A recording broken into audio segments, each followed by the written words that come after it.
Information is probably the most powerful force in the universe.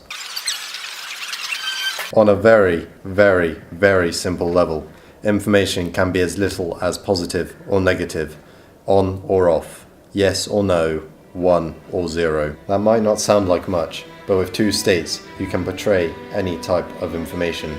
Granted, you have enough. This is information theory. This is how computers work.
In computing, we call a 1 or a 0 a bit. There are 8 bits in a byte.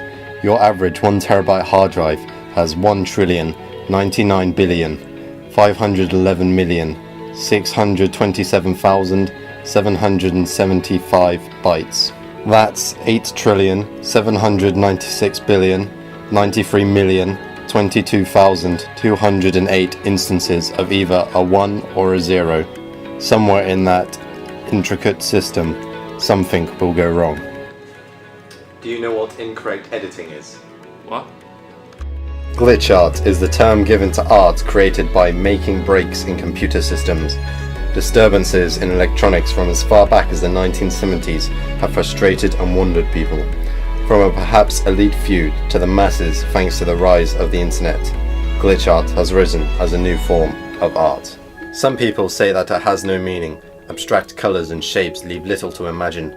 Some even say that if art is as easy as screen capping a fault in the system, it isn't art. But yet, beauty can be found in abnormality. Some artists break into their systems, using their extensive knowledge to break the computer in a very specific way. Some even add meaning with the connotations artifacts have and the use of photography and glitch.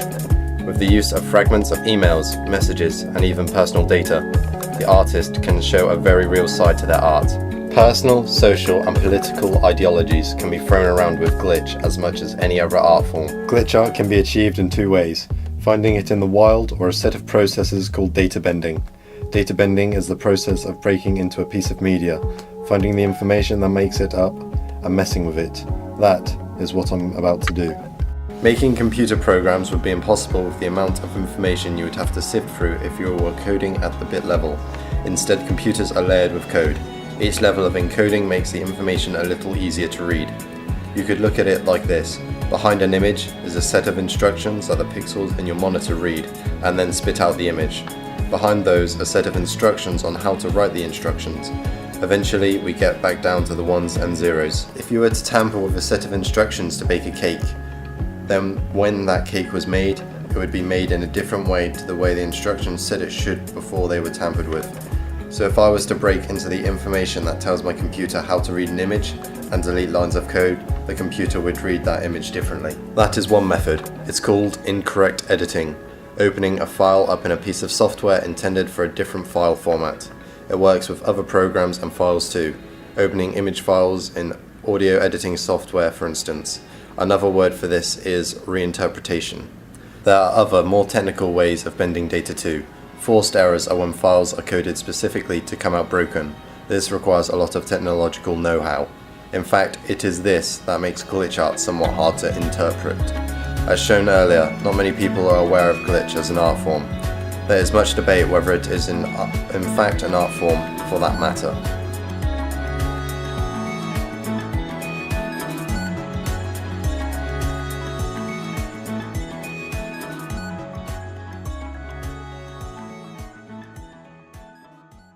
The most glitchy experience I've had programming is programming for the Game Boy Advance, where characters and memory space is very limited. So if you assign the wrong character to the wrong space of memory, it really messes up how code works. So you have squares taken up by the wrong characters, so you have apps all over the screen, different colours everywhere, and like smiley faces appearing when there weren't even any smiley faces in our code. Yes, I think that the whole development of video games development is art as much as actually the games themselves, I think. So any glitch or any like error that happens during that process is always really interesting, and the art of how it appeared and the art of solving it as well is always really interesting, and what it looks like as well can also look really good.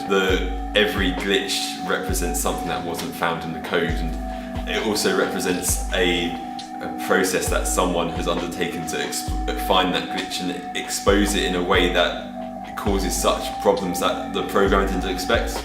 So having something like, whether it's missing though from Pokemon or something more recent, it's a really interesting how it's like how it appears in the code when no one's actually told it to be there.